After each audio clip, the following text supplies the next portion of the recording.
Hello, folks. Today we are here to talk about this 1984 Cadillac Eldorado Baritz convertible listed on Facebook Marketplace for $13,500. Beautiful car.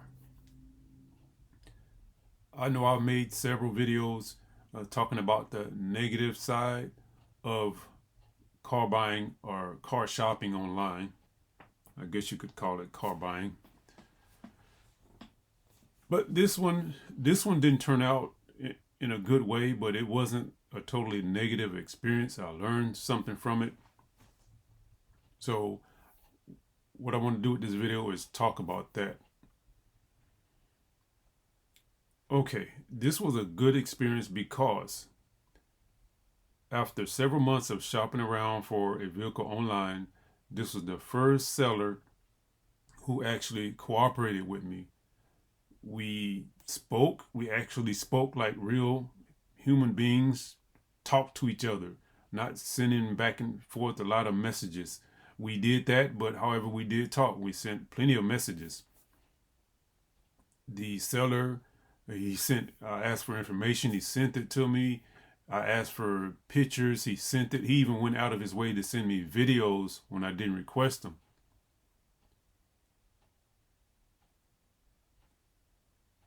Again, in case you haven't watched my channel before, my home is Georgia. The seller is in Pittsburgh. Checked it on Google. I think it's a 9-hour drive, maybe 600 miles or so. Good little distance. And we've been talking back and forth for maybe 4 or 5 days now about this car, trying to get everything set up and make sure everything was okay with the car, make sure my finances were straight, my transportation, because my plan was tomorrow, today's Sunday. Tomorrow, I was going to go get a rental and head up to Philly. However, hold on, before I run my mouth and forget, let me show you the rest of this car. This is a beautiful car, folks. And I guess, hold on, I'm clicking the wrong thing. And I guess the beauty aspect or the beauty part is what we should be concerned with.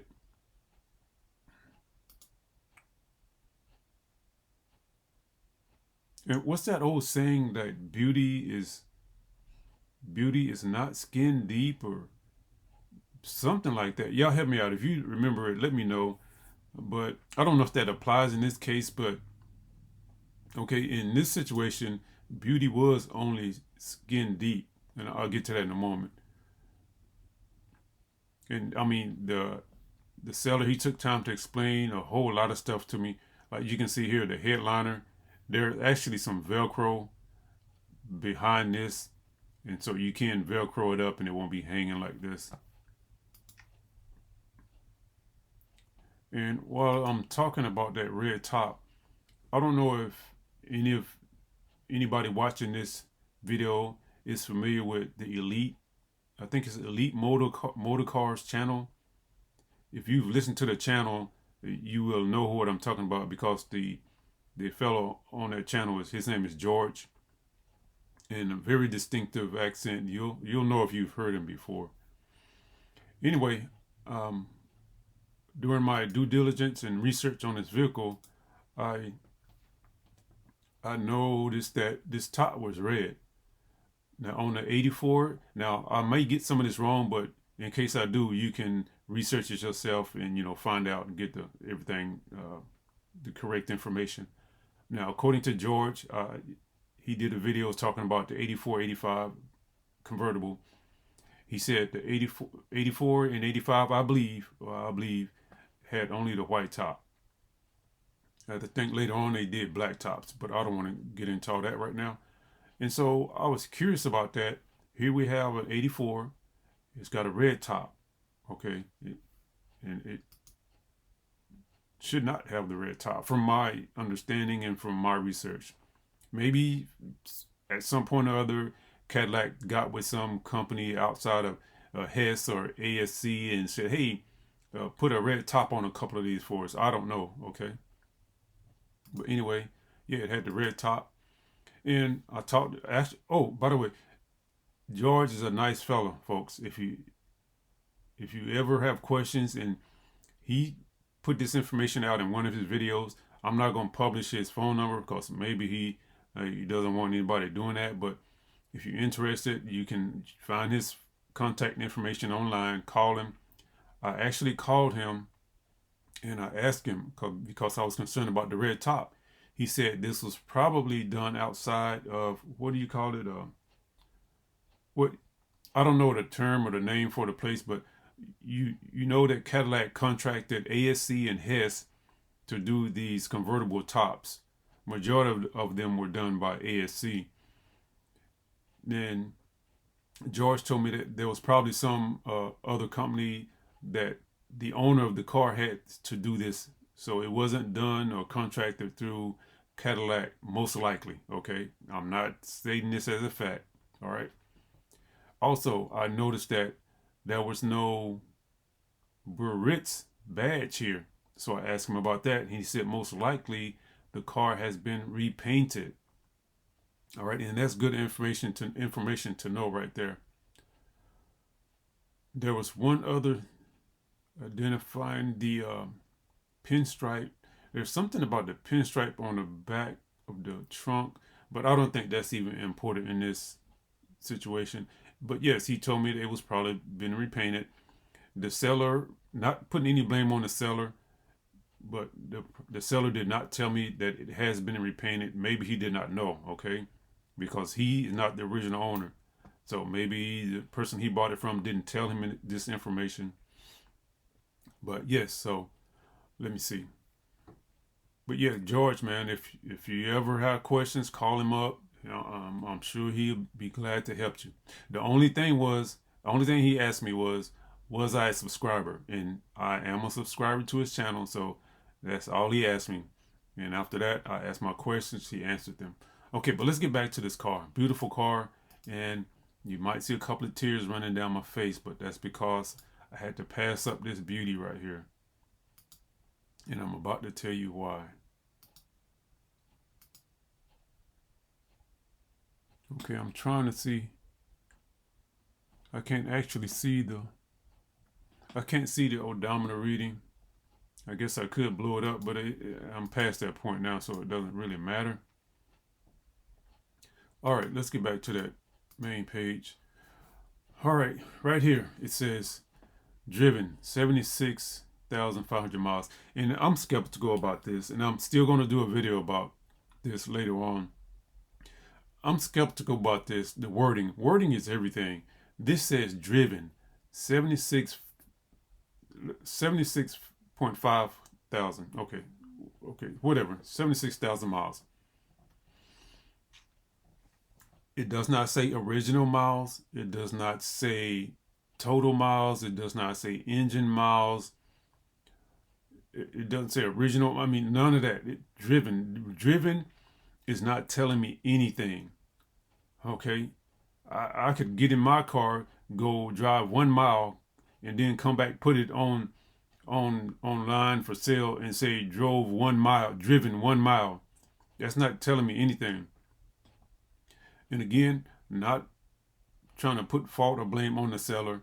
This is information he probably did not know. As you can see, two owners. So someone owned this before him.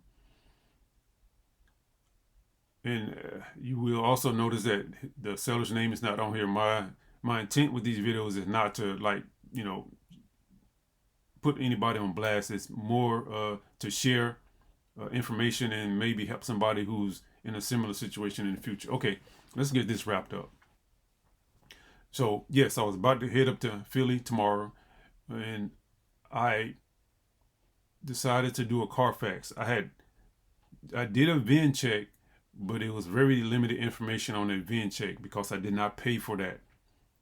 I decided to come out of my pocket, pay, I think it was $45, $60, I think, for 3 CARFAX checks.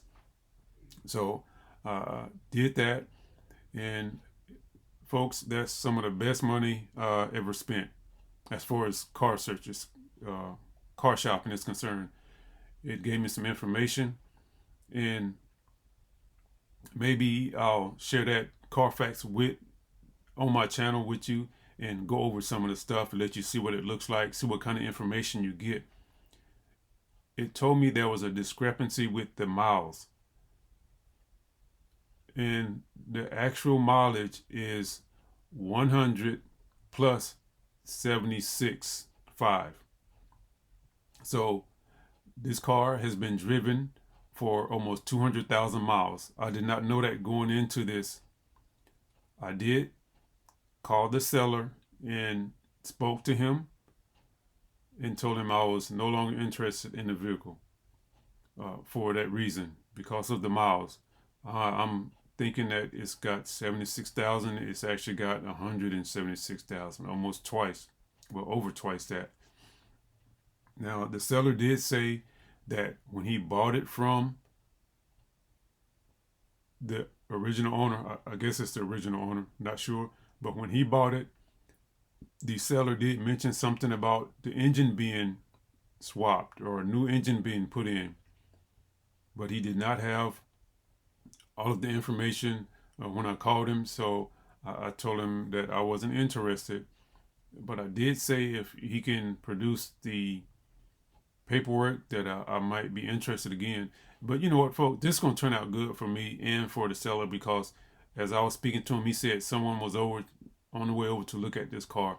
Now, if I was in a position where I could just go over to this car, look at it, touch it, feel it, and just get my hands on it in my eyes, I'd probably still buy it if I knew it had even if I knew it had 176,000 miles. But I can't. I'm not in a situation where I can do that, because this car is going to sell, regardless of the miles on it. It's going to sell as long as it's not just falling apart and all tore up. This car is going to sell. So I'm sure this car will be gone today. Let me see. I think that's about all I wanted to say. So just be aware when you're shopping. Go ahead and spend that extra money on the Carfax and find out what's going on find out the history of that car. All right, that's all I got to say, folks. Thanks for watching my channel. I really appreciate it. And if you have any comments or any advice for me or anything like that, please feel free to share it and leave a comment. Thanks a lot. Bye.